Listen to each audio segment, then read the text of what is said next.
senior Ethan Lusk, senior Braden Gallup, junior Sawyer Cook, sophomore Cameron Copley. Open it up for questions.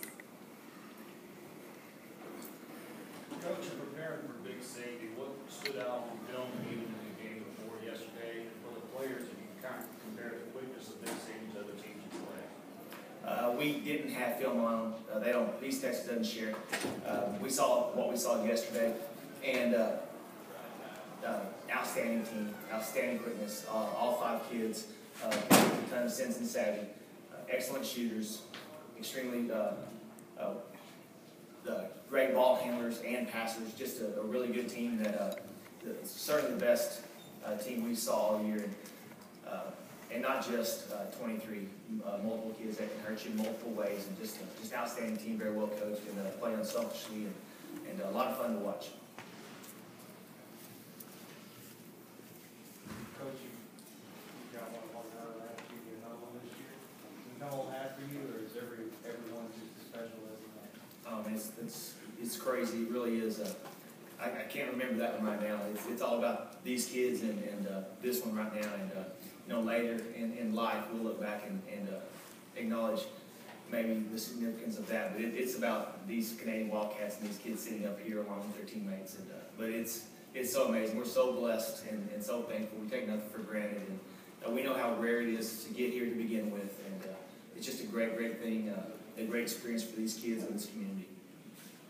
You guys that certainly the ones who played football, talk about what a year. I mean, just the years. Football and then now basketball. Yes, sir. I mean, it's been a huge blessing to be in a community like Canadian. I know all of us guys, we just love to go out there and compete. So every game, no matter what it is, we're going to go out there and give it our best, and that's what we've been doing all year. We're blessed with great coaches too. I mean, throughout football and basketball, we were the underdogs several times, and we came out and fought and won all of them. It's a dream to win a state title. Did you guys, at the beginning of the year, literally think you could win a state title in football and basketball? Is that just out of the realm of comprehension back then? I'll answer first, and no, it really wasn't. We put goals up on the board and we posted them, and the last one was state champion. And we had 4 of the other goals checked when we left home, and the 5th one was state champion. Did we truly believe we could do it? I'm not sure. But we certainly put it in writing and posted it in large print and hung it in our dressing room. Big Sandy goes on an 8-0 run, you go 44-37 there.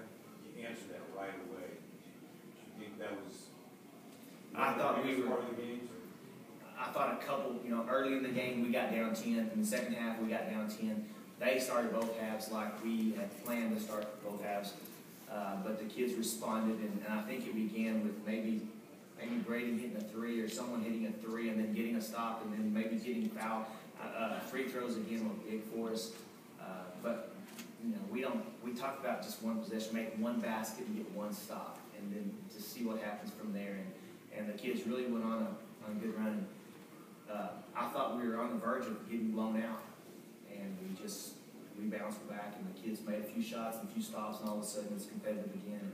And what a great team, Big Sandy's. They're just an excellent team. 23 is really hard to guard. And Brady's going to sleep pretty well after the last, guarding 10 yesterday and 23 today. He gave up some points, but it wasn't because of lack of effort.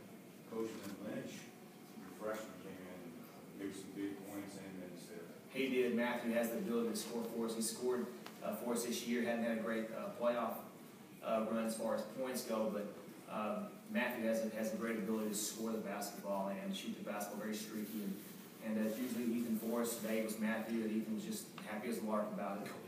It's these kids don't care who scores. I mean, Braden had 0 at halftime, and he finished with however many. And the other day Cameron had 16 or 18 at halftime, and it just makes no difference. These kids are so unselfish, and each of them have the ability to score. Sawyer turned the game for us at the regional tournament. And he scored 6 or 8 or 10 in the third quarter, guarding a big beast. And different kids have turned games for us this year.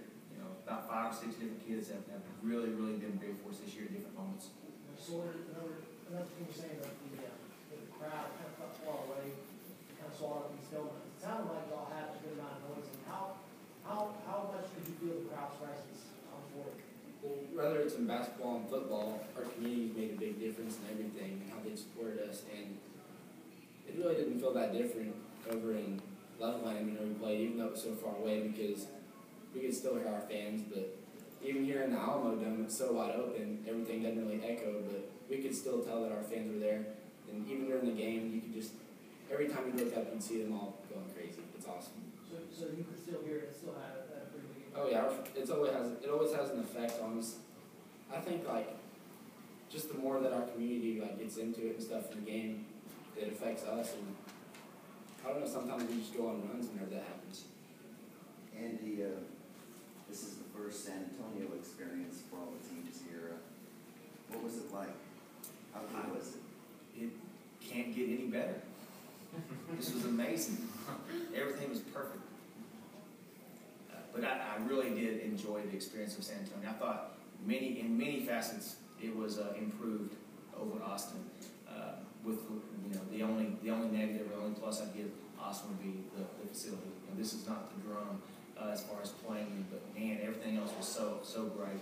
The hotels and the travel and kids walked back and forth probably 5 times this weekend. And right there, getting the bus back and forth was just it was really good. But as far as facility goes, I'm really not complaining. And most of these kids don't know any better. They thought it was great. But the facility, it worked good, and it'll only get better, and the other things will as well. But we had such a great experience in every facet. Is there anything you'd like to see improved, in future years? I really wouldn't know what to say. This was a good experience. Since there's not a basketball facility sitting right here, I don't know that you could improve it. I don't want to drive somewhere else, with the hotel situation and the transportation. But if the drum was sitting right here where we're sitting, it'd be perfect.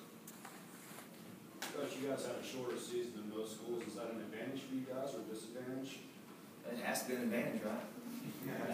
We talked the first day we met, December 27th. We talked about if we play all the way to the state championship, we will have played 22 games. And that's the number that most teams play before district or even sometimes before Christmas. And we talked about using it to our advantage. We talked about peaking at the right time, not being burned out. And we did not kill these kids in practice. And we came off a hard-fought football season, and we took 9 days off, I think, after football before we practiced. And we all needed it. And we haven't killed these kids in practice. We haven't practiced long. We haven't practiced often, and it's all just worked out good. I'm sorry. For any of the players, was there an adjustment playing in such a big building, and what was it? Was it a visual thing or comfort thing, or what was it? I think once you get on the court, nothing else really matters. Whenever you get on the court and start playing, you just kind of block out everything else, and you just get into your game, and nothing else really matters at the moment. Nothing with depth perception. Some people think it makes a difference, but to me, I don't think it matters. We didn't shoot the ball any differently than we did. I don't think it had any effect on us. Any final questions? Cameron, you have 3 state titles, years time. Are you living the dream here now? Yes, sir. I've been Tell me blessed. about it, yeah. I've been blessed with great coaches, great teammates, and having the opportunity to come play with these guys in 2 sports and win it. It's pretty special. Not only is he blessed with great coaches and teammates, he's a pretty special player himself. Coach, can you talk about the identity of this basketball team and what drove you to be able to accomplish everything you got? Yeah, definitely. And one thing we stressed early on this year was, each team is going to be remembered and described as something. What will be our, how will we be described? And what is our identity? And I think what we decided there as a team was pretty much the case all year long. That was hard-nosed, tough-minded, physical, aggressive, rebounding team without a lot of size. A team that hits open shots, draws charges, dives on the floor, and just does all the dirty things, the dirty work, and wearing the hard hat. And as a group, we came up with about 10 things, and I think that really propelled us doing those things. We had to be reminded every once in a while that it's time to go back to work. They killed us on the offensive glass for spurts today, and we turned the ball over. And really, when we stopped turning the ball over and began rebounding, the game changed. And probably 2, 3 or 4 minutes spells, they just destroyed us on the glass, and we turned the ball over, and they probably beat us, 12 or 14-0 during